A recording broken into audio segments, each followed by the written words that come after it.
about making your English classes or EFL class dynamic, so a bit of classroom management tips and more.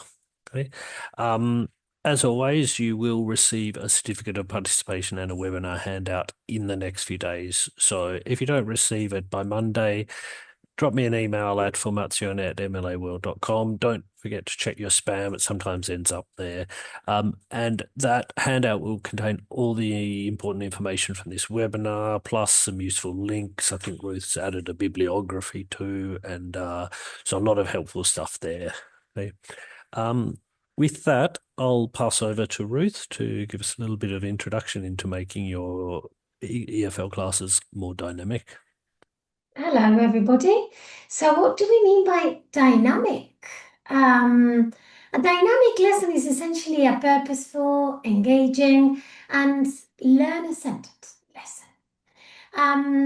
It's important to find the right balance between energy and clarity and structure. And a dynamic lesson supports learning rather than distracting from it. It helps all of our learners to stay focused, motivated, and involved in the lesson. What definitely is not dynamic doesn't mean noisy, it doesn't mean rushed, and it just means active learning, people involved. Okay, just to give you an example, 10 rushed activities, will give the sense of a chaotic lesson, whereas 5 well paced, designed, thought out, purposeful activity will make it feel dynamic and it will be effective as well. So we always start with some objectives. So I hope by the end of this webinar, you'll be better able to identify teacher behaviours that increase learner engagement. You should be able to apply these techniques to improve pacing, interaction, and energy during your classes, and to maintain lesson structure while increasing dynamism. Right, so let's start with using your voice effectively. I think this is quite hard at the beginning of our teaching career, but it does make a difference. The non-verbal elements of the speech, tone, pitch, volume, speeds, they modify meaning, they convey emotion, and they add context to the actual words that we're producing. Uh, a monotone voice generally reduces attention and meaning because it just kind of shows boredom and lack of importance. I mean, remember when we used to go to school, those teachers who spoke in that monotone all the time? I just completely zoned out. I didn't pay attention. So, voice variation is very important because it supports clarification. It encourages motivation and it helps highlight meaning. It helps create emotion and to keep attention, basically. I think for it's very important, particularly for a language like English, which has got so much intonation and these things that to stress that to make it encourage your students to be like that as well. You're always got to keep in mind we're a model for the students, particularly in our pronunciation. Absolutely. So, teaching tips to be able to use your voice effectively. So, we always recommend stressing keywords when clarifying meaning. That really helps them understand that, that's what you want them to focus on. To slow down or pause before important instructions.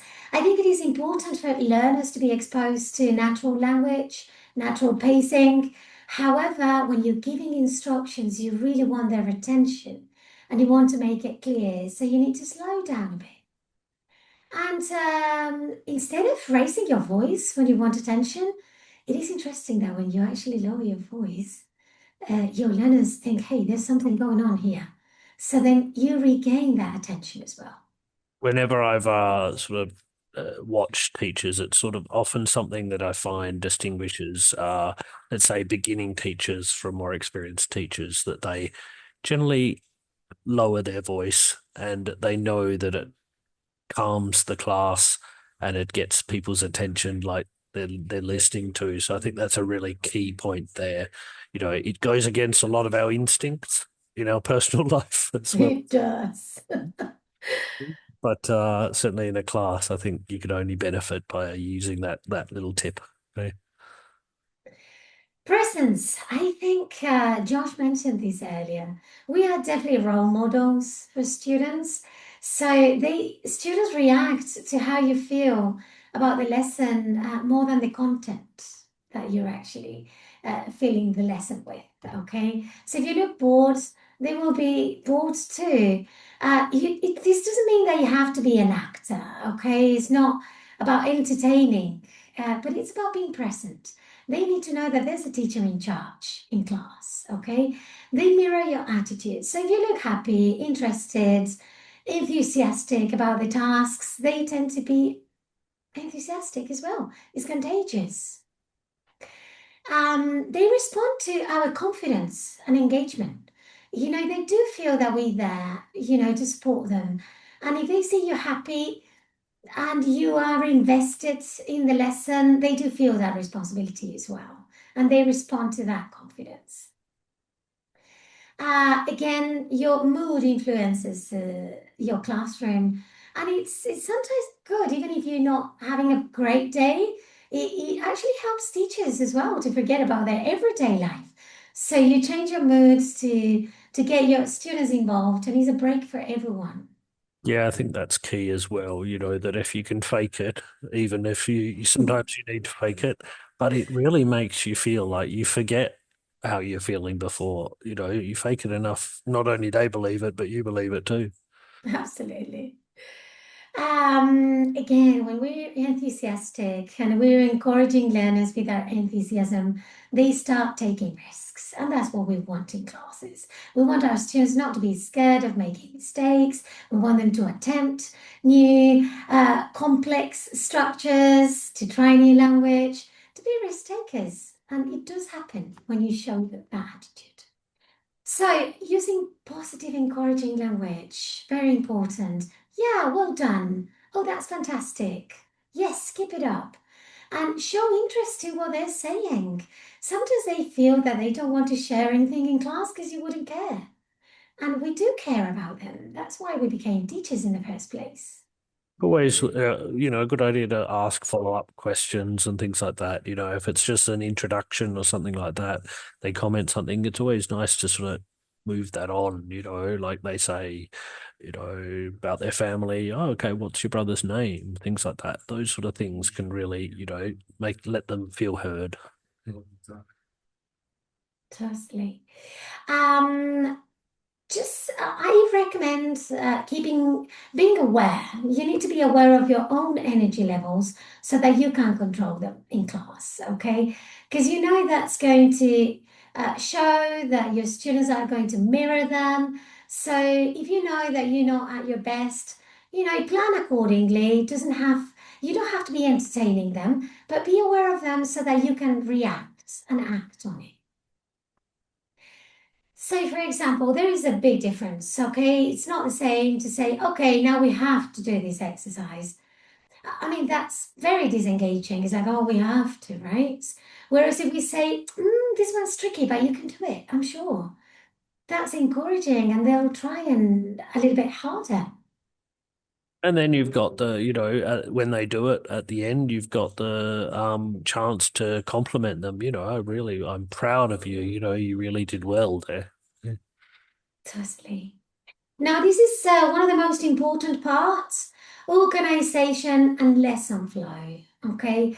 I think that sometimes, when we waste time, we lose time, we're killing energy in the classroom. And, those transitions from one stage to the other, from one activity to another, if we keep them smooth, that keeps the students focused and they also think that you're doing a great job.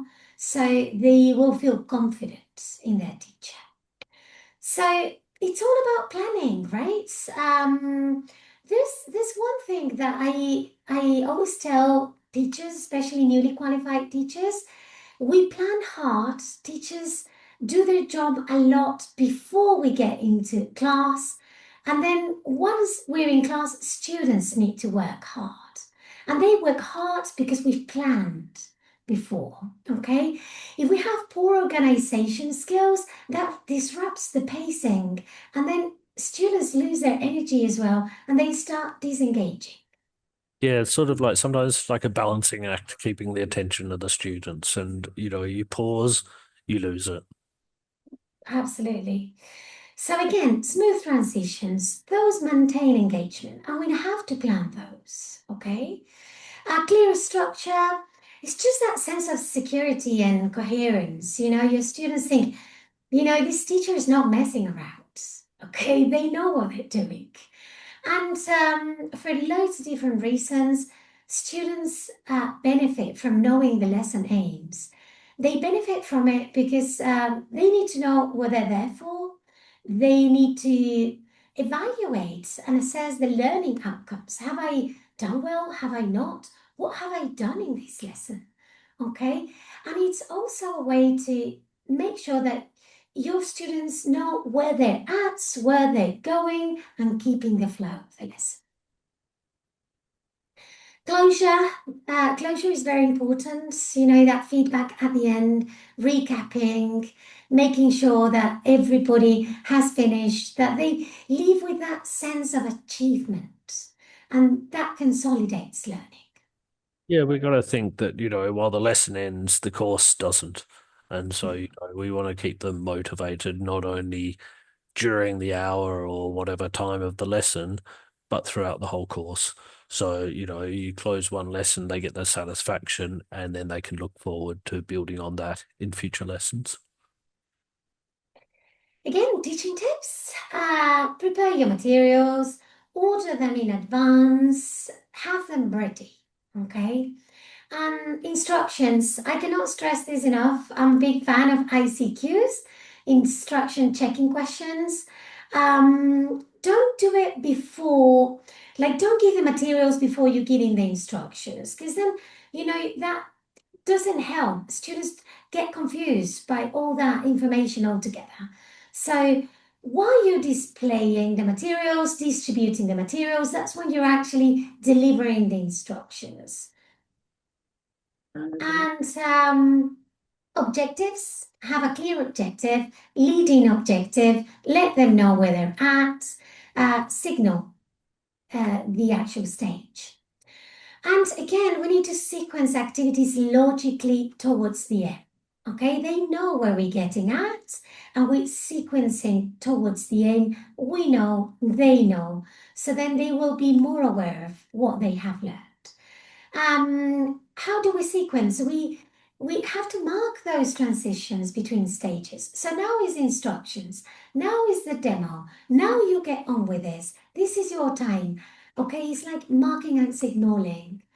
And end of task, end with a task that confirms learning, that closure to consolidate that learning.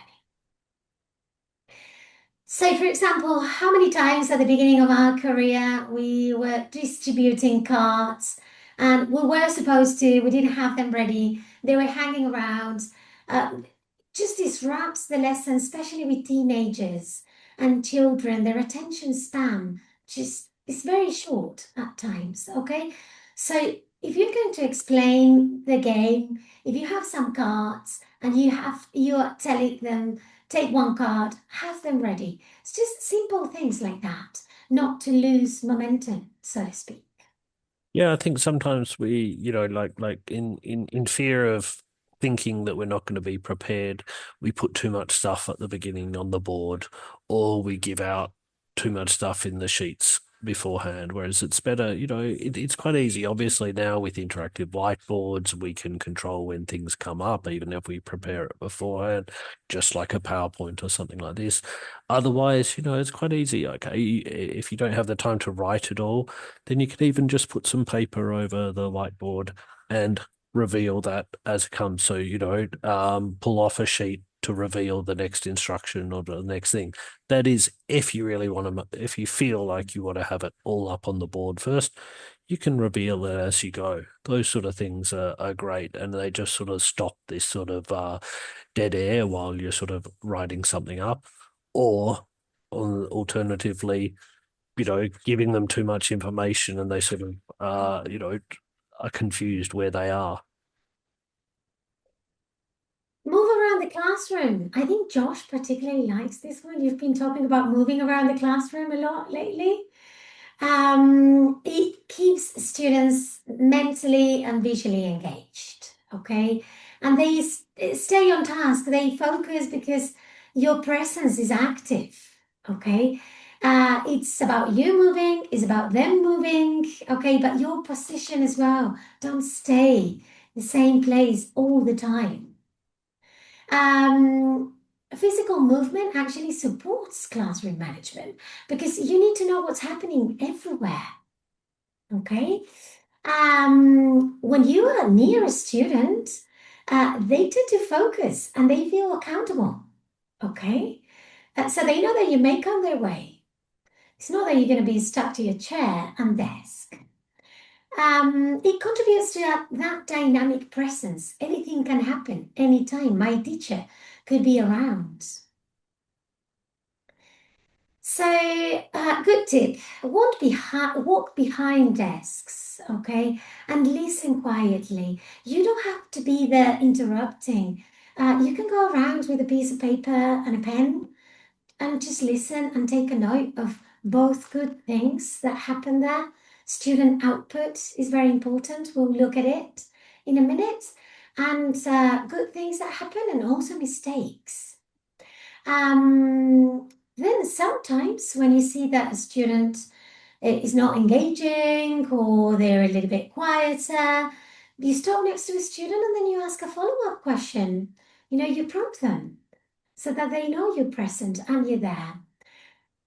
I would say avoid teaching exclusively from one position. 'Cause they lose interest. They start thinking that you're not there, that you're not present, that you're always at the same place. And in that case, if you're in one position, then it means every student has a different sort of proximity to you, so you don't have that ability to sort of keep it equal. If you're moving through them being closer and further from each student in sequence, then they're all equal to a certain degree. If you're just at the front of the class or at the back of the class, there's certain students who will know you're right next to them and know you're not for a long time. And you need to manage attention sometimes without interrupting. Okay. So a good way to manage attention is to move to a different place One in the tip that I classroom. also used to do is when students are talking to the class, not when you're monitoring and just checking or you're just talking to one of them, but when they have to talk to everyone, then I would always move quite far from the students, put myself furthest from the students so that they have to project their voice so that you are the one that they will naturally be talking to. But if you move closer to the student, then the student's further away, won't they? The student will lower their voice, to let the teacher hear. If you move further away and in sequence, from each student as they have to talk to the class or whatever, then it really gives them a motive to speak up, right? And that lets includes the rest of the class in that way. That's a very good point, Josh. I think something I observed as well is that sometimes the communication in class is mediated by the teacher because they tend to talk to you instead of talking to each other or talking to the class. So, the impact of where you are in the classroom, it's important because if you're actually mingling with other students and sitting at the same level, they're not only talking to you, they're talking to their classmates in open class, and that's also very important. And I think we got to realize that, when you're monitoring, that's a totally different interaction to when the students are presenting. In monitoring, the student should be, able to make a few more errors, to try things, to, maybe lower their voice, speak so that all their classmates aren't listening, so that they can check with the teacher and not be embarrassed by their errors, let's say. Okay. When they get to the presentation and they've already had that practice, then that's the sort of time when, you might move a bit back so that they can raise their voice so that the other students can hear them.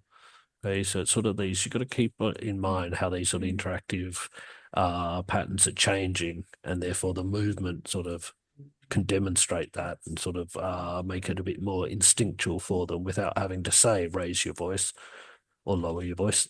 They'll naturally do it. Encouraging learner participation. I think the move around the classroom actually it has an impact on this as well. Uh, Student-centered classes is what we aim for, okay? The students will remember language much better when they help create that language, okay? Lecturing just turns them into passive listeners, and we want active listening skills. We want them to communicate. That was languages for. So they will remember language better when they are involved. And I mean, it's a mix what they're going to be using language for. They're not going to be, just listeners or just speakers. They're going to be doing those roles, simultaneously or alternating them. When we're encouraging their participation, we're asking them to personalize that language. Okay. So, what do you think about this topic? What is your favorite? Where did you go? What's your ideal holiday? They're personalizing language, which makes it more meaningful and more memorable. Again, this is one of the key aspects of English language learning. We want our students to practice. So we encourage them to participate. We don't lecture. We give them tasks and activities for them to practice the language. We are reducing teacher talking time and maximizing student talking time. Again, if it's their idea, if they're involved, they take ownership of it. So they feel responsible for the outcome. They feel responsible for doing a good job. They feel responsible for getting the task done, the activities done. And that's what we want. We want them we want to make it their class, is what we were talking about earlier with the move around the classroom. Okay. We want it to be that space. We want it to be their space for learning. And then again, when we are actually encouraging them to contribute, language emerges from their ideas, and that's the language that we would like to work with. Their output is very valuable. We can look at their errors, we can consider the outstanding sentences and structures, we can diagnose how good they are, we can plan the next lesson, we can see what we need to focus on, and there's so much we can do with it. So, tips here. We have someone saying that it's often difficult to make students talk. So, for example, instead of giving them the task of what they have to do, elicit it from them. Oh, so what is this? What do I mean by I am thrilled? Do I mean I'm happy? What do I mean? And then get their ideas, elicit it rather than explain it. Guided questions to set context. This is very important. I think we do it naturally as we go along in our teaching career. We want them to arrive somewhere, okay, in language learning. So we just guide them towards the aim and we set the context. We can build that language input from learners' contributions. That's what I was saying earlier. Okay, so what do they need? They are contributing, and from there, I'm going to challenge them and make it even a little bit more difficult. And I'm going to, work with their curiosity, what they already know, they've already intended, or even errors. This is what they need. So, for example, imagine if you say, when you are sick, you should rest and drink water. You're giving them the sentence, you're giving them the example of what exactly you want them to produce, okay? However, if you say something like, what do you do when you're sick? And they start telling you things like, oh, drink water, sleep. Okay, can we make a full sentence out of this? And then you'll hear they could say must, They could say should. They will be you can, and then you can actually teach some valuable language in there. It's a teaching opportunity. Surprise and variety. This is really interesting as well. I think when lessons are predictable and activities are predictable, we keep repeating the same thing over and over again in the same way, you know, that makes it a little bit boring. Students don't pay attention anymore because they know what's coming next. Oh, now we're talking in pairs. Okay, now this is when we do the exercise individually. This is when we fill in the gap.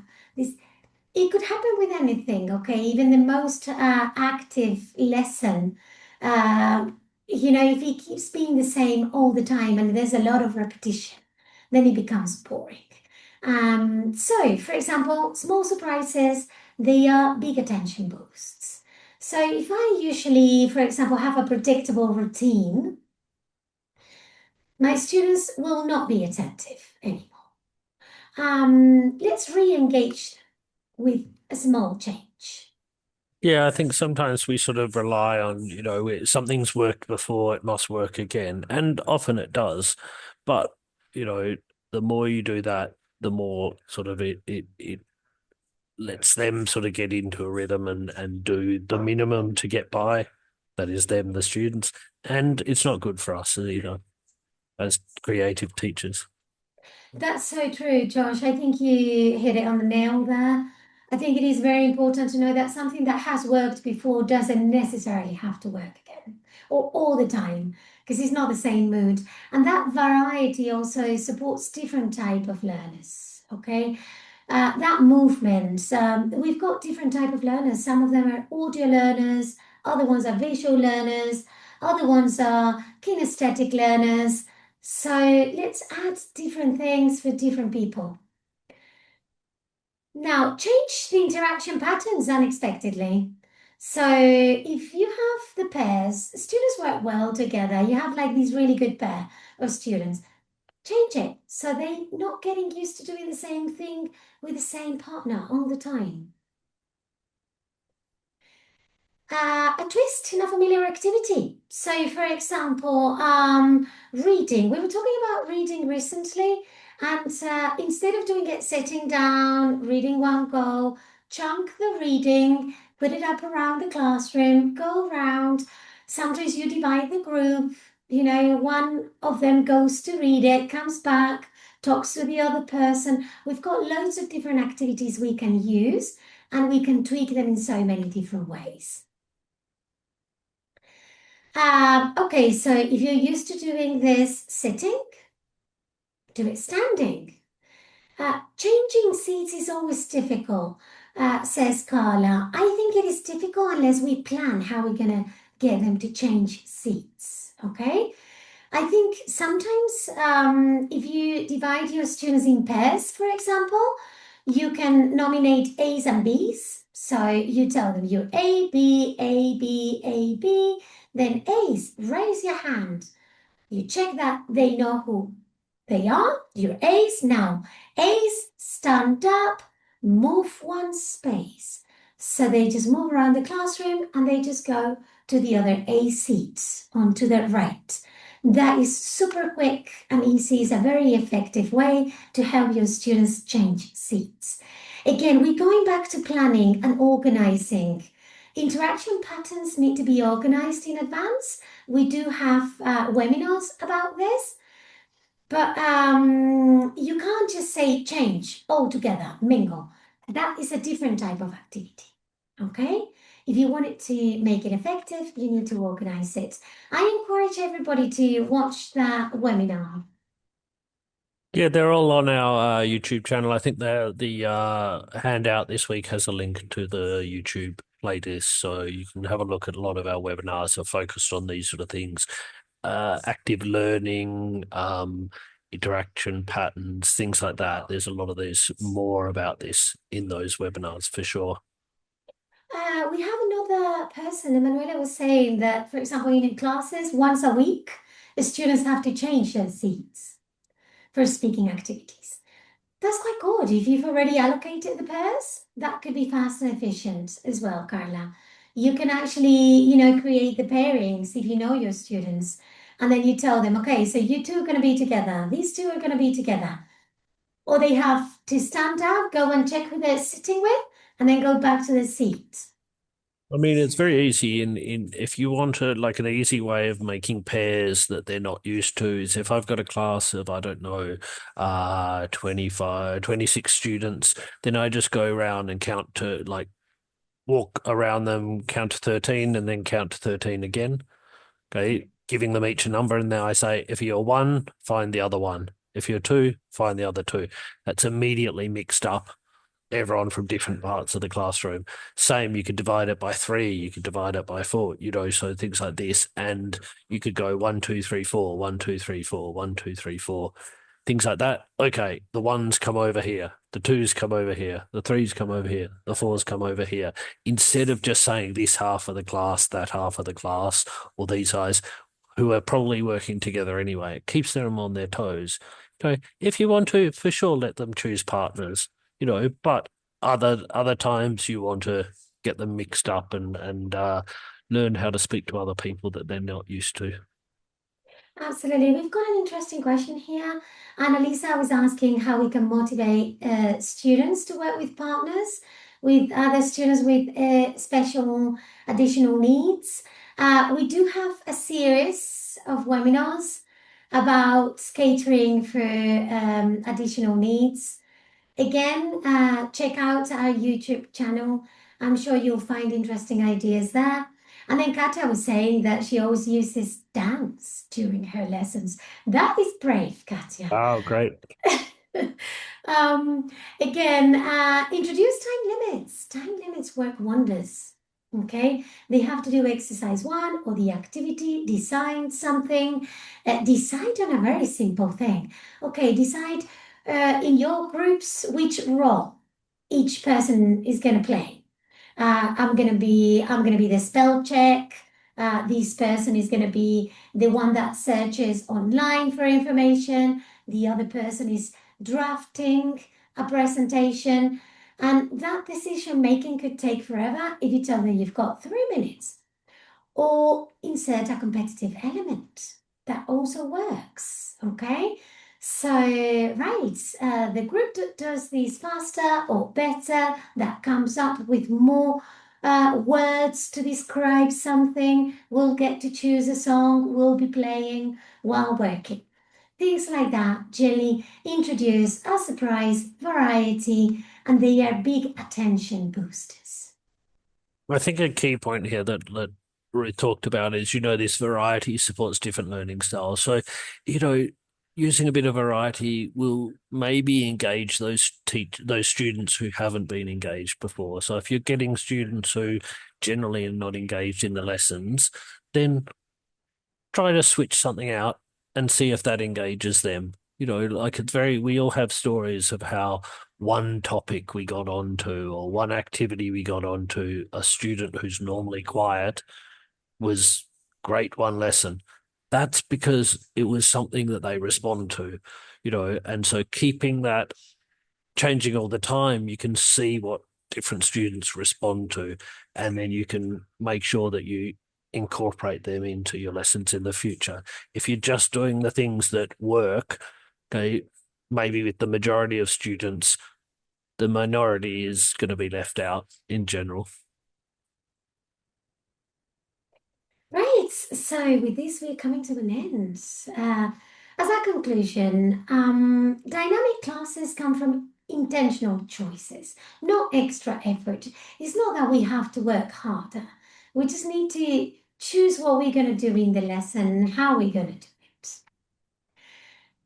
Avoid talking too much and overloading lessons with tons of activities while ignoring lesson aims. Okay, it's it's not that we have to sacrifice clarity for entertainment here. We don't have to confuse busy with effective.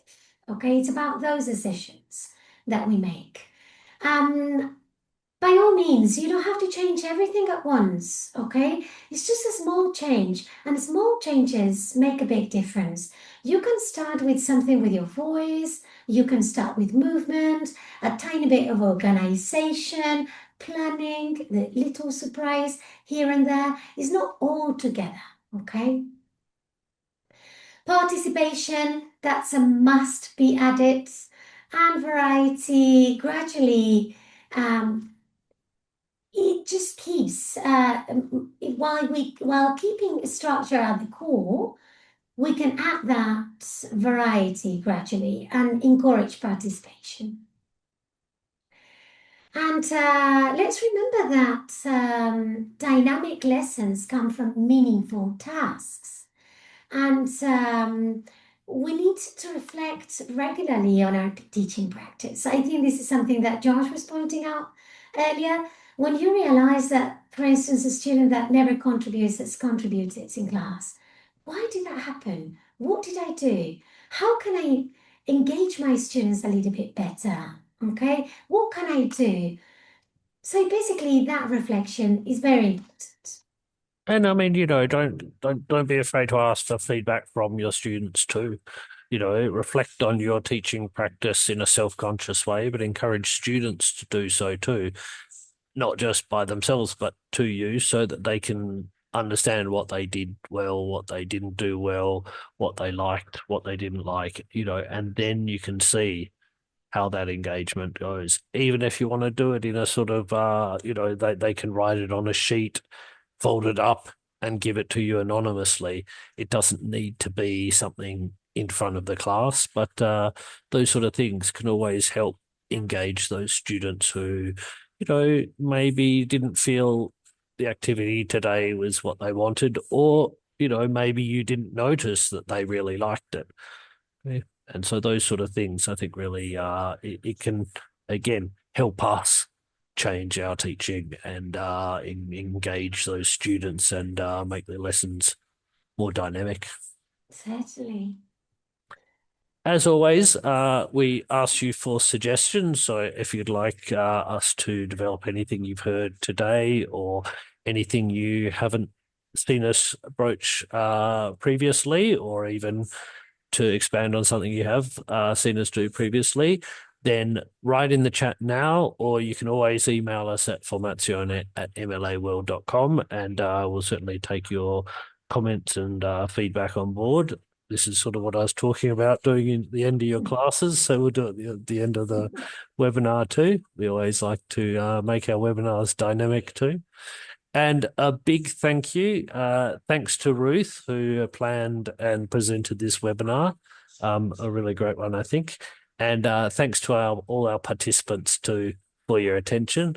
We'll try to get it out tomorrow. If we can't, we'll get it out on Monday, the certificate of participation and the webinar handout. You don't need to email us unless you don't receive it by Monday.